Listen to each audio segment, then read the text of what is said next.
আসসালামু আলাইকুম সুপ্রিয় শিক্ষার্থী বন্ধুরা। আমার নাম মোহাম্মদ আসাদুজ্জামান। আসাদ সায়েন্স একাডেমি আমার প্রতিষ্ঠান এবং ফেসবুক পেজ। আমি অফলাইনে 2019 সাল থেকে টিউশনি জগতে আছি। আমার পড়াশোনা বিএসসি অনার্স ম্যাথ থেকে। আমি এই অফলাইনে যে ক্লাসগুলো করতাম সেটা হচ্ছে 2019 সাল থেকে এখনো পর্যন্ত আছি। খড়িবাড়ি বাজার এবং চৌবাড়িয়া বাজারে আমার দুটো প্রতিষ্ঠান আছে, আসাদ সায়েন্স একাডেমি।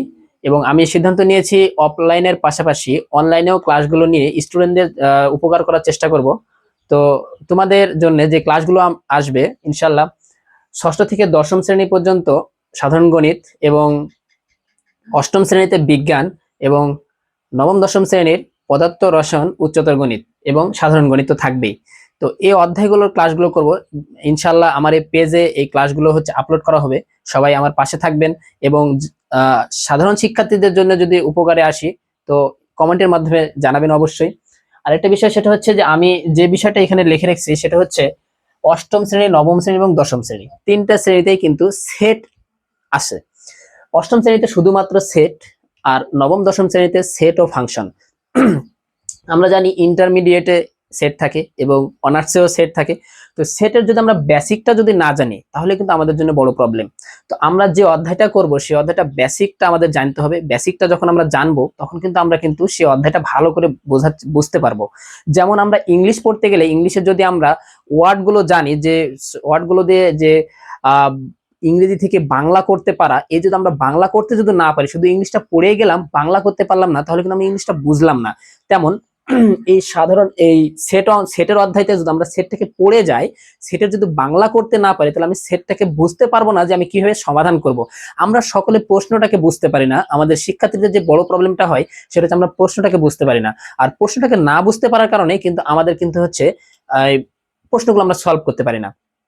তো আমরা বেশি কথা না বলি, আমরা সেটের যে বেসিকটা আছে সেই বেসিকটা আজকে দেখাবো তোমাদের। তো আমাদের বিষয়টা হচ্ছে সেট।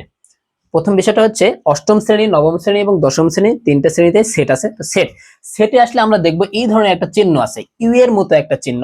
যে চিহ্নটা আমরা ইউ এর মতো, দেখো ইউ এর মতো যে চিহ্নটা আছে এটার নাম দিয়েছি আমি সার্বিক সেট, এবং এটার নাম সার্বিক সেট।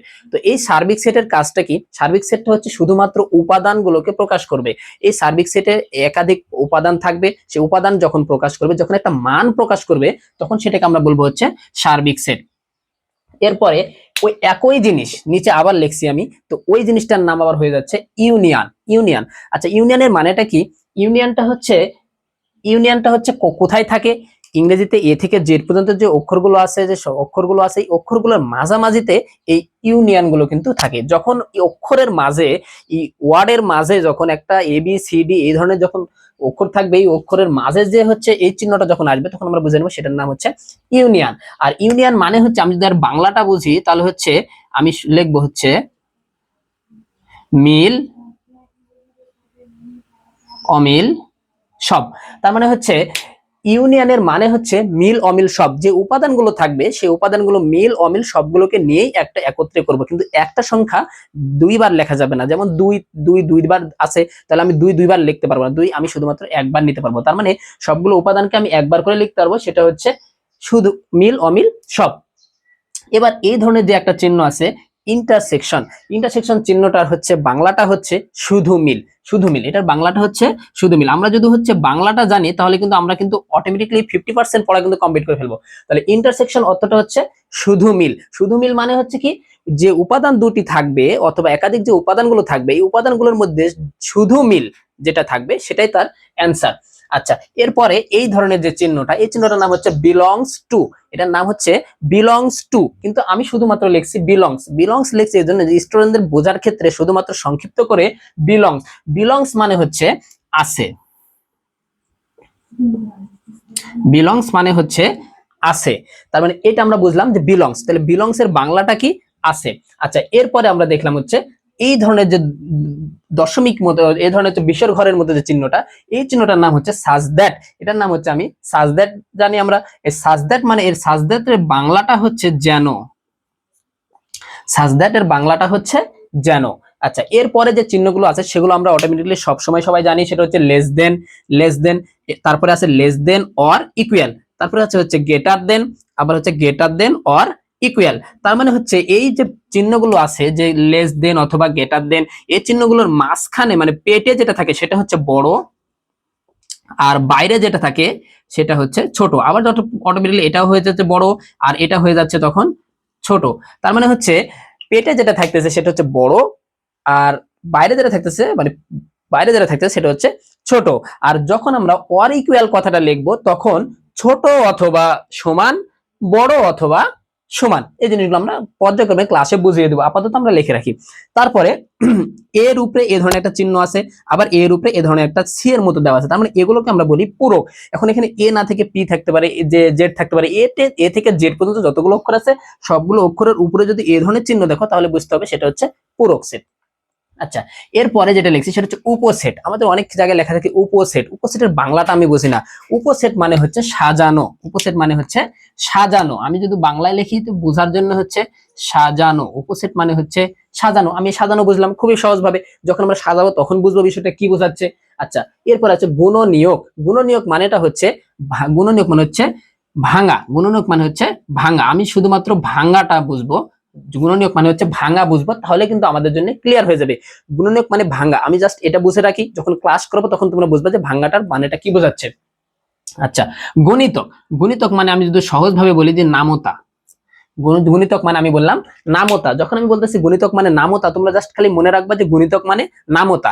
বাকিটা যখন ক্লাসে আমরা করাবো, যখন আমরা এই লাইনটা বুঝবো তখন আমরা কিন্তু অটোমেটিক্যালি বুঝতে পারবো যে নামতা মানে কি বোঝাচ্ছে। আচ্ছা, এরপরে লিখছি স্বাভাবিক সংখ্যা। স্বাভাবিক সংখ্যাকে আমরা প্রকাশ করি হচ্ছে এন দ্বারা। স্বাভাবিক সংখ্যাকে আমরা এন দ্বারা প্রকাশ করি, প্রতিটা ম্যাথে দেখা যায় যে এন লেখা থাকে। তো স্বাভাবিক সংখ্যাটা মানেটা কি, স্বাভাবিক সংখ্যাটা আবার কেমন হয়?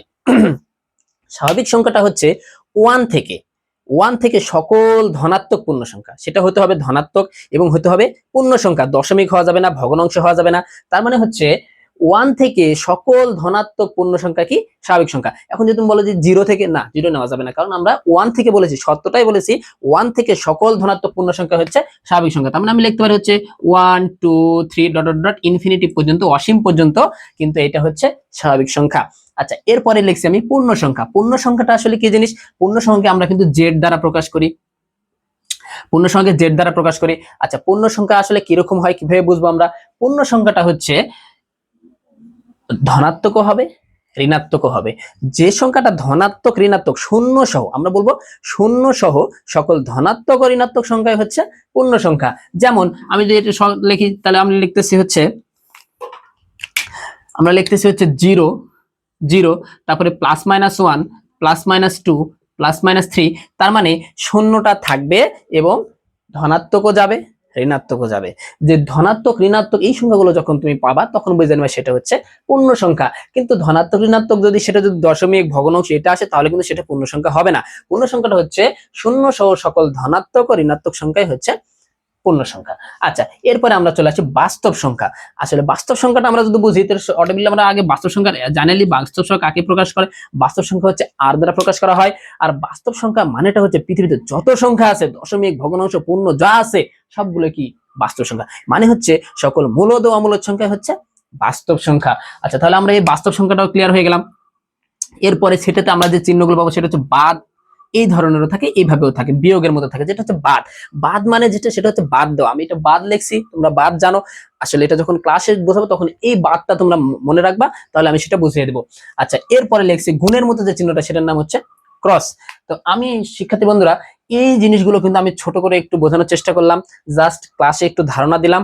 আজকের ক্লাসটা তোমাদের জন্য শুধুমাত্র একটা ধারণা, জাস্ট যে ক্লাসটা আমরা করতে যাচ্ছি সামনে সেট থেকে, সেই ক্লাসটা করার জন্য আমাদের কিছু বেসিক দরকার। সেই বেসিকটা তোমাদেরকে আমি জানালাম। এই বেসিক গুলো খাতায় লিখে দুই একবার একটু মুখস্থ করার চেষ্টা করবা, এবং তারপরে আমরা যখন এই বেসিক গুলো থেকে যখন আমরা ম্যাথ গুলো করবো এবং পর্যায়ক্রমে যে ম্যাথ গুলো করবো তখন কিন্তু তোমরা এই ম্যাথ গুলোকে পড়তে পারবা। আর ম্যাথ গুলো যখন তুমি পড়তে পারবা তখন তুমি ম্যাথটা সলভ করতে পারবা ইনশাল্লাহ। সামনের ক্লাসে তোমাদের আমি এই ধরনের যে সেট যে দুই প্রকার, তালিকা পদ্ধতি আর সেট গঠন পদ্ধতি, সেই দুটা নিয়ে আলোচনা করব, এবং সেখান থেকে আমরা কিভাবে সেটকে তালিকা পদ্ধতি করতে হয়, কিভাবে সেট গঠন করতে হয় ইনশাল্লাহ সামনের ক্লাসে শিখাবো ইনশাল্লাহ। ধন্যবাদ সবাইকে। আসসালামু আলাইকুম।